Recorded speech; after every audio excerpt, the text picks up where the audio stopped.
Bapak Ibu, saya mengucapkan terima kasih atas waktu yang diberikan Bapak Ibu untuk kita boleh belajar tentang hal baru, yaitu materi tentang budaya positif. Sebelumnya saya mengucapkan terima kasih atas izin yang diberikan oleh Bapak Kepala Sekolah untuk saya boleh menyampaikan sosialisasi tentang budaya positif ini di penerapan kurikulum Merdeka. Apa itu budaya positif? Jadi kita belajar dulu tentang pengertian apa itu budaya positif. Jadi budaya positif itu adalah perwujudan dari nilai-nilai kebajikan universal yang diterapkan di sekolah. Materi ini cukup menarik Bapak Ibu karena akan memberikan warna yang berbeda dengan bagaimana cara kita menumbuhkan kedisiplinan yang selama ini kita lakukan di sekolah. Kita akan awali dengan mengubah paradigma kita. Bagaimana kita bisa memunculkan atau menumbuhkan budaya positif, itu bisa dilakukan diawali dengan mengubah paradigma. Nah, bagaimana kita bisa mengubah paradigma? Saya akan melakukan satu simulasi, yaitu kegiatan cobalah buka. Jadi ada 2 orang nanti ya. A ini akan bertugas mengepalkan salah satu tangan, di mana di dalam tangan tersebut ada sesuatu yang dianggap paling berharga, gitu ya.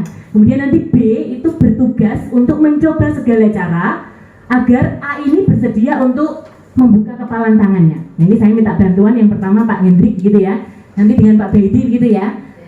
Pak Hendrik berperan sebagai A ya, yang bertugas untuk mengepalkan salah satu tangan. Kemudian Pak Baidi, saya mohon bantuannya, Pak Baidi berperan sebagai B. Boleh ya, nanti bagaimana caranya boleh menempuh segala cara supaya Pak Hendrik ini bersedia untuk membuka kepalan tangan. Boleh dimarahi boleh,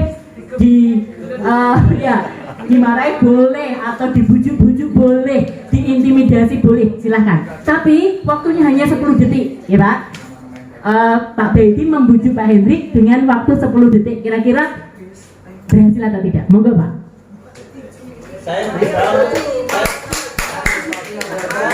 Ya, di kepalan tangannya Pak Hendrik ini ada sesuatu yang dianggap paling berharga. Nah, Pak Baidi boleh menutup, boleh. Sedikit aja sudah termasuk terbuka. Ya. Nah, Pak Baidi silahkan mencoba berbagai cara, mau diintimidasi, mau dimarahi, mau dibujuk, mau ditik-tik, boleh ya. Supaya Pak Hendrik ini bisa membuka kepalan tangannya. Monggo Pak, 10 detik ya waktunya ya. Gelutan ya boleh. Jangan abu kalau gelutan. Ini saya berusaha mempertahankan. Monggo ya. Tergantung Pak Baidi bisa nggak meluluhkan hatinya Pak Hendrik untuk membuka kepalan tangan. Saya masuk. Tapi 10 detik, 10 detik. Saya minta tolong timernya Bu Yus, minta tolong timernya 10 detik. Bisa maju. Boleh. Kalau Pak Baidi butuhkan waktu lama Bu, tapi kalau orang lain mungkin sebentar lah. Boleh. Oke.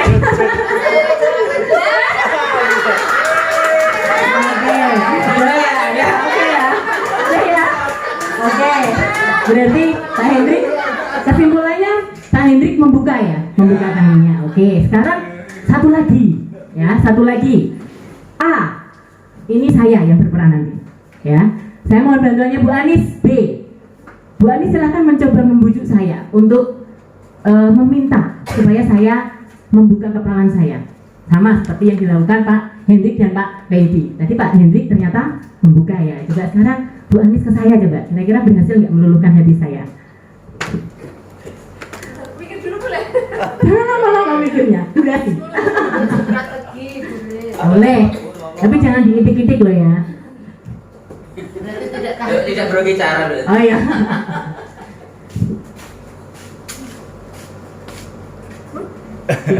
Sebentar. Gak apa-apa, tangga aja. Tangannya kenapa Bu ini di belakang? Gak apa-apa. Kayaknya semuanya loh Bu. Gak apa-apa.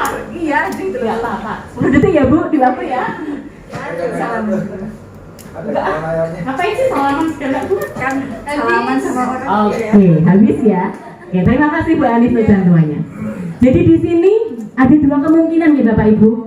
Yang pertama adalah kemungkinan ada Pak Hendrik tadi bersedia membuka tangan, ya. Kemudian kemungkinan yang kedua adalah saya tetap mempertahankan apa yang saya anggap berharga. Jadi meskipun Bu Anis membujuk dengan segala cara, saya tidak akan membuka kepalan tangan saya. Nah, apa yang mau kita pelajari?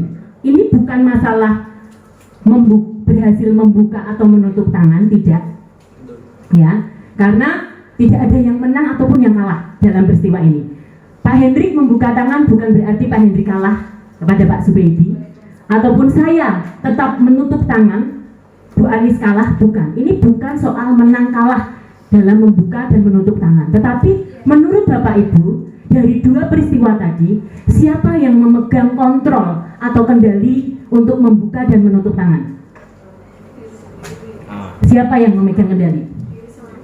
Jawabannya adalah diri sendiri. Ya, tergantung. Ya, Bu Anis mau membujuk saya sampai seperti apapun, kalau saya tidak mau membuka tangan, maka tidak akan tetap terbuka.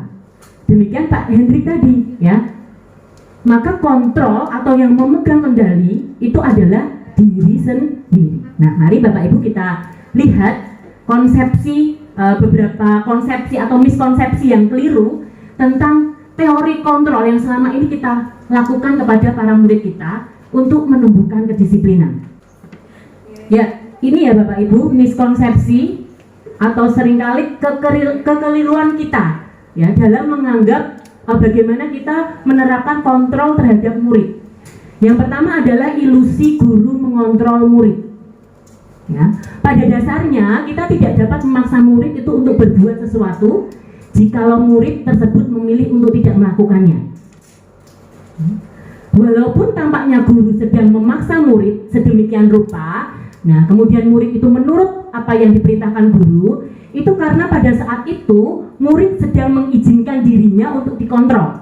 Ya, saat itu bentuk kontrol guru menjadi kebutuhan dasar yang dipilih murid tersebut. Ya, sehingga teori kontrol menyatakan bahwa semua perilaku itu memiliki tujuan. Jadi ketika kita memutuskan tadi untuk membuka atau menutup tangan kita, itu tergantung pada kebutuhan dasar saat itu. Kebutuhan dasarnya apa? Gitu. Jadi itu ilusi yang pertama. Kemudian ilusi yang kedua, yaitu bahwa semua penguatan positif efektif dan bermanfaat. Ini seringkali ya kita memberikan penguatan positif berupa bujukan atau rayuan, itu adalah sebagai bentuk-bentuk kontrol. Ya, segala usaha untuk mempengaruhi murid agar mengulangi suatu perilaku tertentu adalah suatu usaha untuk mengontrol murid tersebut. Dalam jangka waktu tertentu mungkin itu akan efektif, tetapi itu tidak akan bertahan lama. Kemudian ilusi yang ketiga, yaitu bahwa kritik itu akan membuat orang merasa bersalah, kemudian akan menguatkan karakter. Ini ilusi yang ketiga. Artinya apa? Seringkali kita menggunakan kritik atau rasa bersalah ya di dalam diri murid itu untuk mengontrol murid ya pada identitas gagal. Jadi kita menempatkan murid itu supaya mereka merasa bersalah, sehingga mereka kemudian terbentuk yang namanya identitas gagal karena telah melakukan kesalahan. Mereka belajar untuk merasa buruk tentang diri mereka. Mereka mengembangkan dialog diri yang negatif. Nah, kadangkala sulit bagi guru untuk mengidentifikasi bahwa ketika mereka sedang melakukan perilaku ini karena guru cukup menggunakan suara halus untuk menyampaikan pesan. Kemudian yang keempat, ilusi bahwa orang dewasa itu memiliki hak untuk memaksa. Jadi seringkali kita sebagai orang dewasa itu percaya bahwa mereka atau kita itu memiliki tanggung jawab untuk membuat murid-murid itu berbuat hal-hal tertentu. Apapun yang dilakukan dapat diterima selama ada feedback atau ada timbal balik, ada kemajuan ya berdasarkan pengukuran kinerja. Jadi itu ada 4 hal miskonsepsi tentang bagaimana kita kontrol, ya melakukan kontrol terhadap murid. Yang pertama tadi adalah ilusi bahwa guru dapat mengontrol murid. Ya. Yang kedua, ilusi bahwa pujian atau penguatan positif itu bisa mengontrol murid. Yang ketiga, hal yang negatif membuat mereka merasa bersalah itu bisa digunakan juga untuk mengontrol murid. Yang keempat adalah tadi, ya, orang dewasa itu memiliki hak untuk mengontrol murid. Jadi ini seringkali menjadi kekeliruan kita ketika mendisiplinkan murid. Ini adalah teori yang dikemukakan oleh Dr. William Glasser, seorang psikolog. Kemudian selanjutnya, bagaimana kita bisa menimbulkan atau menumbuhkan budaya positif? Ya, bagaimana kita bisa menumbuhkan budaya positif? Langkah pertama yang bisa kita lakukan adalah mengubah paradigma terlebih dahulu. Paradigma kita sebagai seorang pendidik. Ya. Jadi kita harus bisa mengubah dari paradigma stimulus respon kepada paradigma atau pendekatan teori kontrol. Ya. Bila kita ingin membuat kemajuan perlahan, sedikit-sedikit ubahlah sikap atau perilaku Anda. Namun bila kita ingin memperbaiki cara-cara utama kita, maka kita perlu mengubah kerangka acuan kita. Ubahlah bagaimana Anda dapat melihat dunia, bagaimana Anda berpikir tentang manusia, ubahlah paradigma Anda. Skema pemahaman dan penjelasan aspek-aspek tertentu tentang realitas. Jadi, langkah pertama yang bisa kita ambil adalah mengubah paradigma dari stimulus respon menjadi teori kontrol. Lalu bedanya paradigma ini apa? Antara stimulus respon dan teori kontrol. Dia berdasarkan tadi miskonsepsi tentang teori kontrol, kita melihat kalau stimulus respon, ya, dasarnya itu adalah realitas. Kebutuhan kita itu sama, menganggap bahwa setiap orang itu kebutuhannya sama. Padahal kalau dalam teori kontrol, setiap kebutuhan orang itu berbeda. Tuh. Kemudian yang kedua, semua orang melihat hal yang sama pada teori stimulus respon. Tetapi pada teori kontrol, bahwa setiap orang itu memiliki gambaran yang berbeda. Kemudian yang ketiga, kita mencoba mengubah orang agar berpikiran atau berpandangan sama dengan kita. Itu pada teori stimulus respon. Tapi kalau teori kontrol, ya, mengatakan bahwa kita itu berusaha juga untuk memahami pandangan orang lain tentang dunia ataupun dirinya. Kemudian selanjutnya, untuk stimulus respon, perilaku buruk dilihat sebagai suatu kesalahan. Tetapi kalau teori kontrol, setiap perilaku itu ada alasannya. Bahkan untuk perilaku yang tidak baik sekalipun, itu ada dasarnya, ada hal yang melatar belakangi hal itu. Nah, ini yang perlu kemudian digali sebagai seorang pendidik. Kenapa sih si Asok sampai melakukan seperti itu? Nah, itu. Kemudian selanjutnya, orang lain bisa mengontrol saya, tetapi pada teori kontrol, hanya Anda yang bisa mengontrol diri Anda. Artinya seperti tadi, siapa yang memutuskan untuk membuka atau menutup kepalan tangan? Diri kita sendiri, bukan orang lain. Ya. Pak Hendrik tidak merasa kalah, ataupun Pak Brady tidak merasa menang. Begitu juga dengan saya tidak merasa kalah, Bu Anis juga tidak merasa menang. Karena dari teori kontrol ini yang dikembangkan adalah pikiran menang-menang. Berbeda dengan stimulus respon, menang kalah, ada pihak yang merasa menang karena berhasil mengontrol, mengendalikan orang lain, ada yang merasa kalah karena merasa dikendalikan. Tetapi dalam teori kontrol tidak ada pemikiran itu, menang-menang. Artinya ketika Pak Hendrik tadi memutuskan untuk membuka tangan, ya dia membuka dengan kerelaan hati. Begitu juga dengan saya, ketika saya tetap memutuskan untuk membuka tangan, bukan berarti Bu Anis kalah untuk membujuk saya. Karena apa? Kendali itu ada di tangan masing-masing orang. Nah, jadi itu Bapak Ibu tentang paradigma yang harus kita ubah pertama kali. Bagaimana menumbuhkan disiplin positif sebagai budaya positif di sekolah. Kemudian, apa saja yang berkaitan dengan pembentukan budaya positif di sekolah? Yang pertama, kita harus paham dulu tentang makna disiplin. Kemudian, setelah itu ada teori motivasi. Ya, ada juga teori motivasi. Kemudian ada keyakinan kelas, ya. Ada segitiga restitusi, ya, ada teori kontrol, ini berkaitan dengan teori motivasi. Kemudian ada kebajikan universal, kemudian keyakinan kelas, ya, 5 posisi kontrol, dan segitiga restitusi.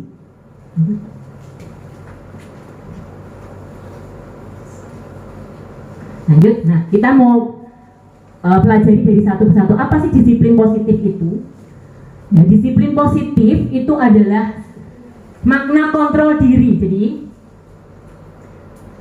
disiplin itu bukan karena orang lain yang mendisiplinkan kita, tetapi disiplin itu lahir karena kita belajar untuk mengontrol diri kita supaya kita bisa mencapai tujuan sesuai dengan nilai-nilai yang kita hargai.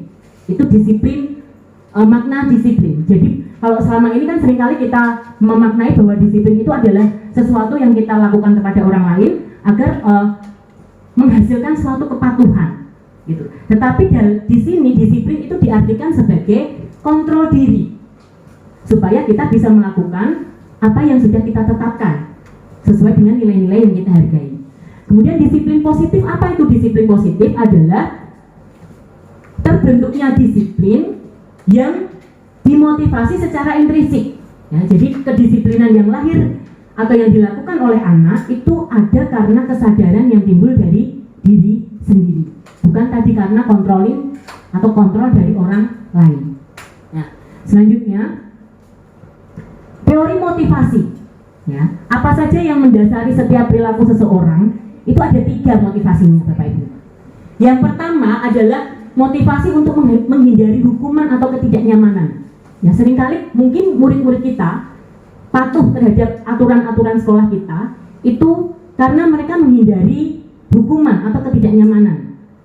Kemudian motivasi yang kedua adalah untuk mendapatkan penghargaan atau imbalan. Nah, nanti kalau misalnya tertib, dapat pujian, dapat penghargaan. Nah, itu motivasi yang kedua. Motivasi yang ketiga adalah untuk menghargai diri sendiri. Nah, pada kesempatan ini budaya positif itu ditekankan untuk membentuk disiplin positif, di mana anak-anak itu berdisiplin karena dia menghargai dirinya sendiri. Nah, itu yang ini ditekankan pada materi ini. Nah, selanjutnya kita masuk pada keyakinan kelas. Apa itu keyakinan kelas? Jadi keyakinan kelas itu adalah nilai-nilai kebajikan universal yang disepakati sebagai nilai yang dihargai oleh murid. Nah, nilai kebajikan ini tertuang dalam profil pelajar Pancasila yang selama ini sudah kita sampaikan kepada anak-anak. Nah, kenapa kita tidak memakai istilah peraturan, Bapak Ibu? Karena selama ini kan istilah yang seringkali digunakan adalah peraturan. Tetapi di dalam kurikulum Merdeka ini, peraturan itu diganti dengan kebajikan atau keyakinan kelas.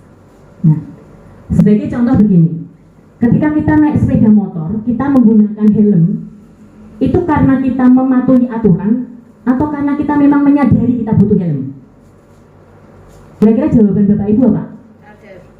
Karena sadar, tidak hanya sekedar mematuhi aturan. Nah, ini yang mau kita gali ke anak-anak. Kenapa kita tidak memakai istilah peraturan? Ya, kita ilustrasikan seperti tadi. Ketika kita pakai helm saat berkendara, bukan hanya untuk menaati aturan saja, tetapi kita sadar bahwa helm yang kita pakai itu berkaitan dengan keselamatan kita. Begitu juga dengan anak-anak. Ya, mereka patuh, disiplin terhadap keyakinan-keyakinan kelas, bukan karena motivasi yang pertama dan kedua, takut karena hukuman ataupun ingin mendapatkan imbalan, tetapi karena dia menghargai dirinya sendiri. Ini yang akan kita kembangkan, gitu. Ya. Kemudian selanjutnya, bagaimana kita membantu anak untuk bisa menumbuhkan disiplin positif? Saya akan mengenalkan 5 posisi kontrol yang sering dilakukan oleh para pendidik. Nanti pasti setelah saya tayangkan video, ini nanti Bapak Ibu bisa senyum-senyum sendiri gitu ya, berefleksi.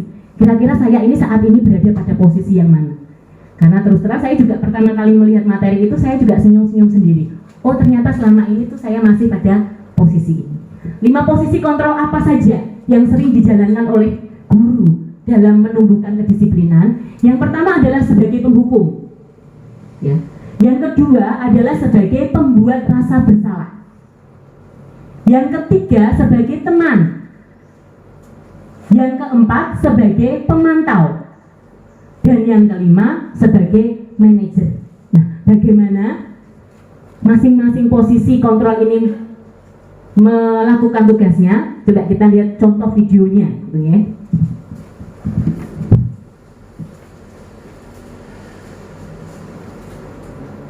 Salam bahagia Ibu dan Bapak guru hebat. Dalam penerapan disiplin positif restitusi, salah satu program yang dikembangkan adalah 5 posisi kontrol.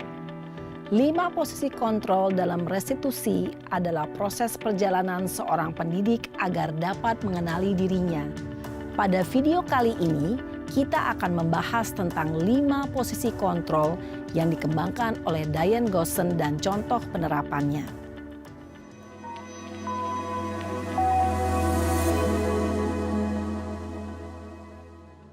Lima posisi kontrol itu adalah: 1. Posisi penghukum. 2. Posisi pembuat merasa bersalah. 3. Posisi teman. 4. Posisi pemantau atau monitor. Dan 5. Posisi manajer. Untuk lebih memahami kelima posisi tersebut, mari kita saksikan kasus Naren yang terlambat hadir 20 menit di sekolah dan melihat bagaimana kelima posisi kontrol dalam menghadapi masalah tersebut.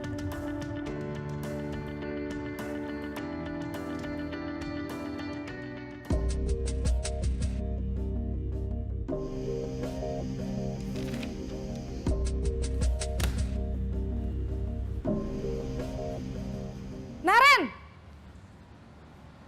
Sini kamu! Selamat pagi, Bu. Selalu terlambat. Kamu deh, pasti terlambat. Maaf, Bu. Saya... Apa? Apa coba? Alasan kamu apa lagi? Kapan sih kamu tidak terlambat? Malas sekali ya kamu jadi anak. Saya... Dasar pemalas. Gak kapok-kapok sih kamu. Sudah berapa kali terlambat? Sana, kamu keliling lapangan basket 2 kali. Kenapa saya harus keliling lapangan basket, Bu? Kenapa? Kamu mau lawan ibu? Berani-beraninya jawab. Sudah terlambat, masih berani jawab pula. Sekarang, keliling lapangan basket 5 kali sekalian. Biar kapok. Cepat. Pergi sana ke lapangan basket. Posisi penghukum biasanya berbicara dengan nada tinggi, menghardik, menunjuk-nunjuk, menyakiti, dan menyindir. Hukuman bisa berupa fisik maupun psikis. Ibu dan bapak guru hebat. Dampak yang terjadi pada murid ketika guru berada pada posisi penghukum adalah murid cenderung akan memberontak, bahkan menyimpan dendam.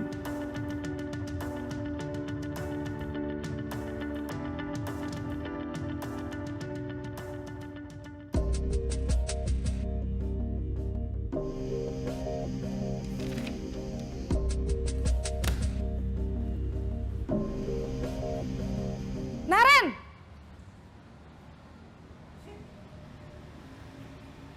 Selamat pagi, Bu. Naren. Kamu kenapa terlambat lagi, nak? Ya Tuhan, Naren. Kamu senang ya bikin ibu susah ya? Kalau kamu terlambat lagi, nanti ibu yang ditegur bapak kepala sekolah, nak. Disangka ibu tidak bisa membina kamu. Duh, gimana ini? Maaf, Bu. Duh, Gusti Naren. Kamu suka ya kalau ibu ditegur bapak kepala sekolah? Terus, sekarang ibu harus tulis apa ini di buku absen? Ini kamu sudah sering terlambat loh. Ibu harus apa coba? Maaf, Bu. Maaf sekali. Ya sudah, lain kali jangan bikin ibu susah lagi ya, nak ya. Ibu tidak akan kuat lagi kalau kamu begini terus. Bisa jantungan kalau ibu ditegur bapak kepala sekolah. Sana cepat ke kelas. Maaf ya, Bu. Maaf sekali.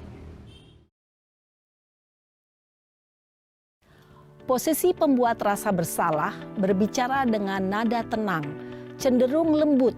Namun kata-kata yang diutarakan membuat murid merasa menjadi orang yang gagal. Memandang buruk dirinya sendiri, merasa tidak berharga, dan tidak sanggup membahagiakan orang lain. Ketika guru mengambil posisi pembuat rasa bersalah, murid akan menganggap dirinya yang bersalah dan ia akan menyimpan emosi negatif tersebut di dalam dirinya.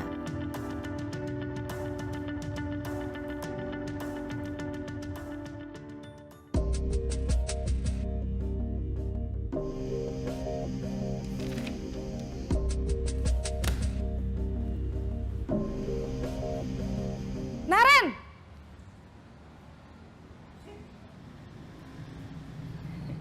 Selamat pagi, Bu. Wah, sudah jam berapa ini, Nak?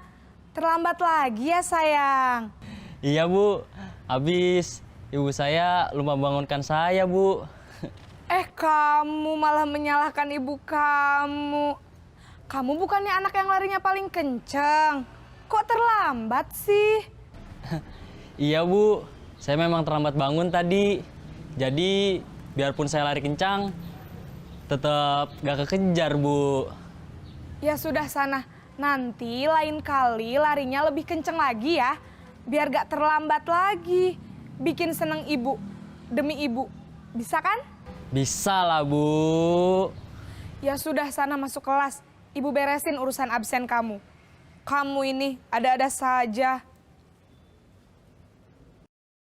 Dalam posisi teman, guru berbicara dengan nada suara ramah, akrab, cenderung bersenda gurau untuk menjaga suasana tetap santai. Murid akan merasa senang, aman, dan akrab dengan guru. Identitas yang tercipta adalah identitas sukses atau berhasil. Namun, perlu diingat, karena ini masih dorongan eksternal, maka ada faktor ketergantungan dari murid kepada orang tertentu. Di sini, guru absennya, sehingga di lain waktu, murid bisa berperilaku baik, namun hanya kepada orang-orang tertentu saja.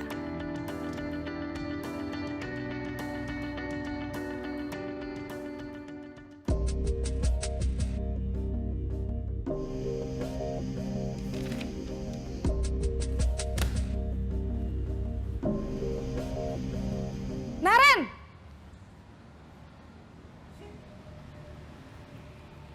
Selamat pagi, Bu. Naren, apa peraturan sekolah kita tentang jam berapa kita harus masuk sekolah, Nak? Kita harus di sekolah jam 7, Bu. Iya, betul. Sekarang sudah jam 7.20. Naren sudah tahu konsekuensinya jika terlambat hadir. Paham, Bu. Saya harus tinggal kelas pas jam istirahat selama 20 menit. Iya, benar. Konsekuensinya demikian. Jadi nanti jam 9.30 pas istirahat, kamu harus tinggal di kelas, kerjakan tugas tambahan untuk ketertinggalan kamu, ya? Baik, Bu. Posisi pemantau mengandalkan penghitungan atau data untuk mengontrol murid. Guru mengarahkan murid berdasarkan peraturan dan konsekuensi. Seorang pemantau menunjukkan bahasa tubuh dan ekspresi wajah yang datar dan cenderung formal.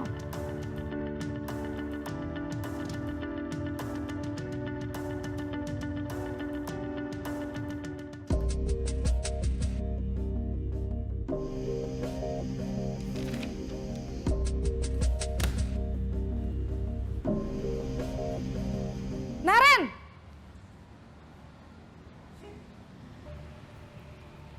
Selamat pagi, Bu. Selamat pagi, Naren. Maaf, Bu. Saya terlambat. Iya, sekolah masuknya jam 7, sekarang sudah jam 7.20. Jadi sekarang bagaimana ini, Naren? Maaf, Bu. Saya lupa setel alarm saya semalam. Baiklah, menurut kamu, keyakinan sekolah yang mana yang perlu kamu tingkatkan? Menghargai diri sendiri dan orang lain mungkin ya, Bu. Setuju. Jadi, apakah Naren meyakini prinsip saling menghormati tersebut? Iya, Bu. Saya meyakininya.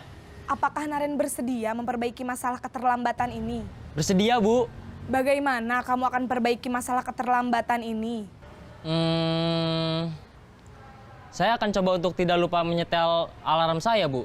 Baik, kalau Naren lupa menyetel alarm di rumah, ada orang yang kira-kira bisa bantu mengingatkan tidak? Ada, Bu. Kakak saya, Kak Ema. Ada lagi selain Kak Ema? Selain Kak Ema, ada ibu saya. Baik, jadi yang mengingatkan Naren adalah Kak Ema dan ibu kamu ya? Kira-kira akan mulai setel alarm kapan nih, Naren? Setelah pulang sekolah, akan segera saya lakukan. Baik, jadi Naren akan setel alarm untuk bangun besok pagi dan akan diingatkan oleh kakak dan ibunda Naren ya. Ada lagi yang mungkin perlu dilakukan, Naren? Agar tidak terlambat bangun lagi. Tidak ada, Bu. Baik, Naren. terima kasih untuk kerjasama kamu. Sekarang kamu perlu kembali ke kelas untuk belajar. Baik Bu, terima kasih. Nah, itu tadi Bapak Ibu tentang 5 posisi kontrol yang seringkali dilakukan oleh pendidik dalam upaya menumbuhkan kedisiplinan pada diri siswa. Nah, karena yang mau kita bangun itu adalah disiplin positif, artinya disiplin yang tumbuh karena kesadaran diri sendiri, maka yang disarankan adalah kita berada posisi yang kelima, yaitu sebagai posisi manajer. Mentok, kalau misalnya kita menghadapi murid yang susah begitu, kita hanya diizinkan untuk naik satu level, yaitu pada tingkat pemantau. Ya. Jangan sampai kita di nomor 3, 2, dan 1 sebagai teman, sebagai pembuat rasa bersalah, dan sebagai penghukum. Ya. Ketiga cara itu bukan berarti salah Bapak Ibu, tidak salah. Tetapi yang mau kita bangun adalah kesadaran pribadi. Kalau 1, 2, dan 3 itu motivasinya masih eksternal. Anak disiplin itu karena motivasi eksternal, ya. Tetapi karena kita mau membangun yang internal, maka sarannya adalah pada posisi yang ke-5, yaitu sebagai manajer. Nah, itu Bapak Ibu tentang 5 posisi kontrol yang dapat kita terapkan kepada anak. Kemudian bagaimana untuk menjadi ajang refleksi bagi kita semua agar dapat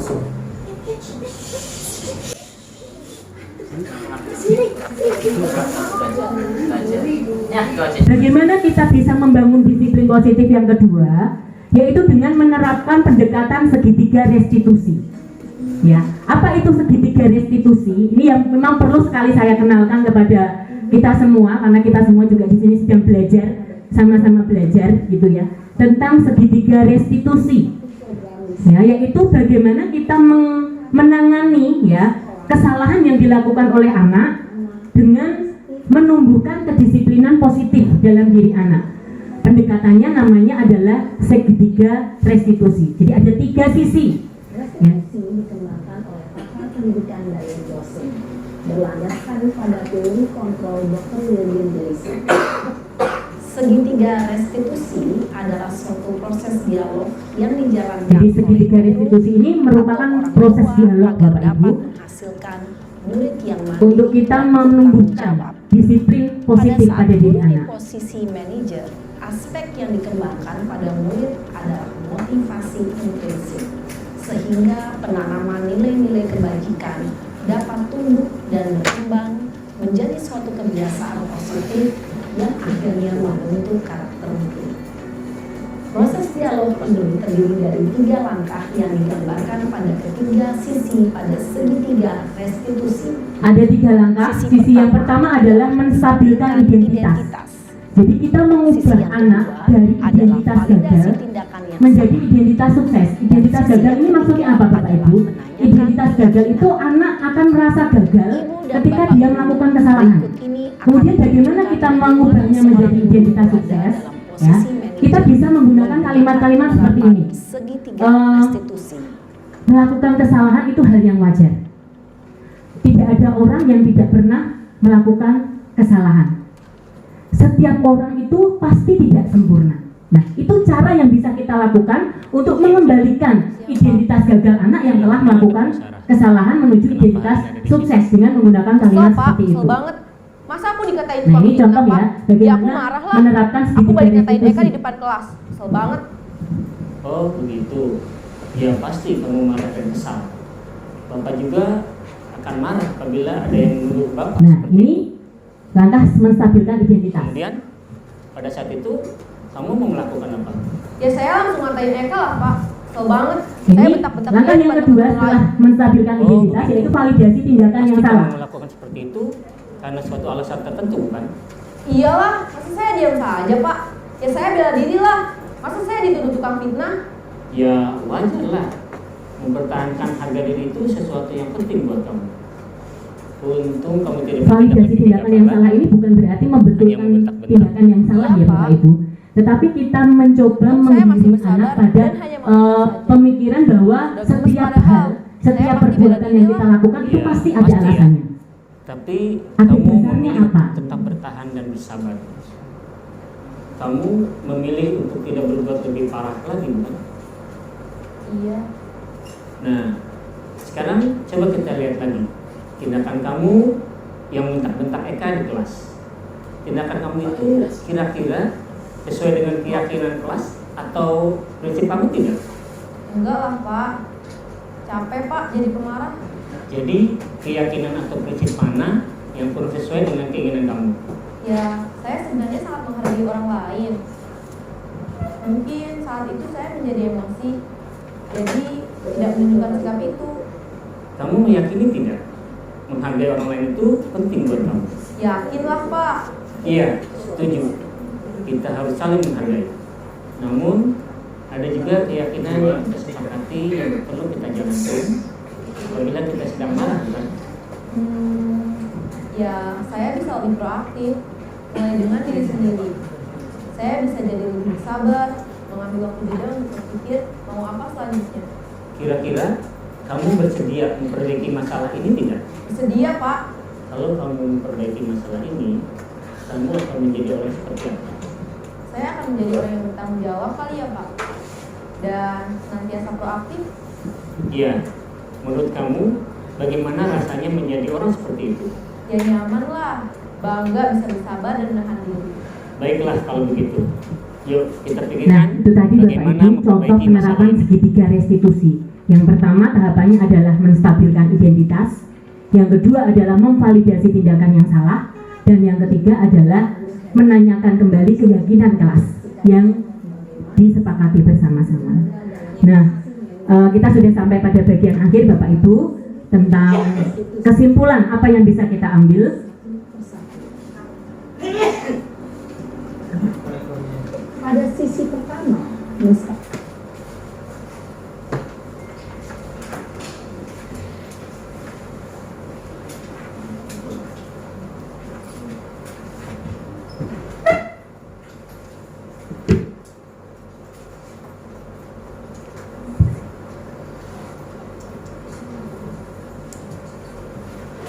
Ini ya, terakhir ya kita sampai pada kesimpulan bahwa kalau kita ingin membentuk disiplin positif dalam diri murid, artinya kita membangun kedisiplinan yang lahir dari kesadaran anak, maka kita harus memahami tentang kebajikan universal, tentang nilai-nilai kebajikan universal atau nilai-nilai yang dihargai oleh murid. Kemudian kita berada pada posisi manajer untuk menumbuhkan motivasi intrinsik pada murid. Kemudian memahami 5 kebutuhan dasar manusia. Apa saja kira-kira 5 kebutuhan dasar manusia? Yang pertama adalah kebutuhan untuk bertahan hidup, kebutuhan untuk mendapatkan kasih sayang, kebutuhan akan kebebasan, kebutuhan akan kesenangan, dan kebutuhan akan pengakuan atau kekuasaan. Jadi itu yang harus kita pahami, bahwa setiap anak itu ketika melakukan suatu kesalahan ada dasarnya, ada hal yang melatar belakangi hal itu. Kemudian bagaimana posisi kita? Kita adalah dalam posisi sebagai manajer. Begitu yang bisa saya sampaikan tentang bagaimana menumbuhkan disiplin positif sebagai bentuk dari budaya positif di sekolah. Tentu ini merupakan suatu tantangan yang tidak mudah bagi kita, tetapi kalau kita bersama-sama, kita yakin kita bisa melangkah bersama-sama, maka tidak ada salahnya kita mencoba untuk menumbuhkan kedisiplinan secara positif pada diri anak-anak kita. Demikian yang bisa saya sampaikan. Atas perhatiannya saya ucapkan terima kasih.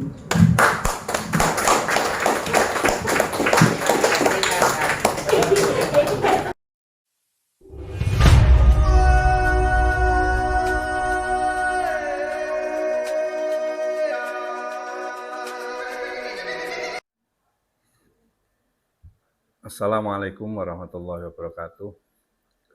Saya Saifuddin SPD MPD selaku Kepala SMP Negeri 3 Kembang, tempat di mana Ibu Lisa Christine Anggraini bertugas mengajar. Saya mengucapkan terima kasih kepada Ibu Lisa yang telah melakukan pengimbasan diseminasi kepada rekan-rekan guru di SMP Negeri 3 Kembang tentang membentuk disiplin positif sebagai bagian budaya positif di sekolah.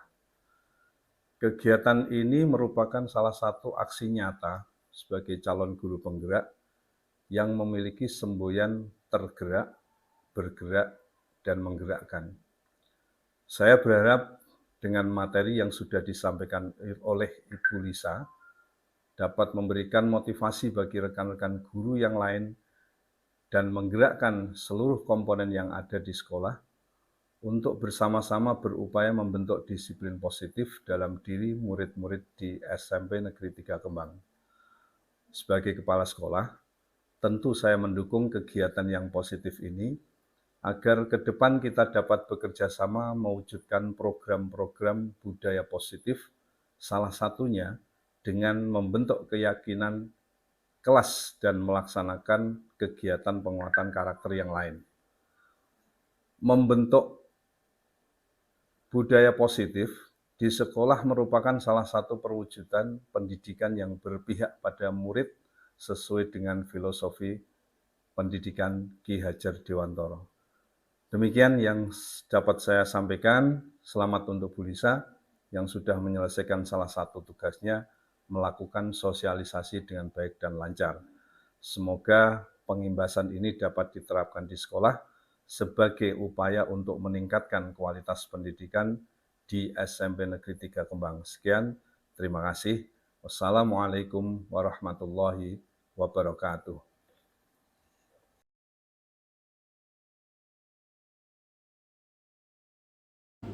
Assalamualaikum warahmatullahi wabarakatuh. Selamat siang, salam sejahtera bagi kita semua. Perkenalkan, saya Bulistiana selaku rekan dari guru yang bernama Ibu Lisa yang mengajar mata pelajaran IPA di SMP Negeri 3 Kembang.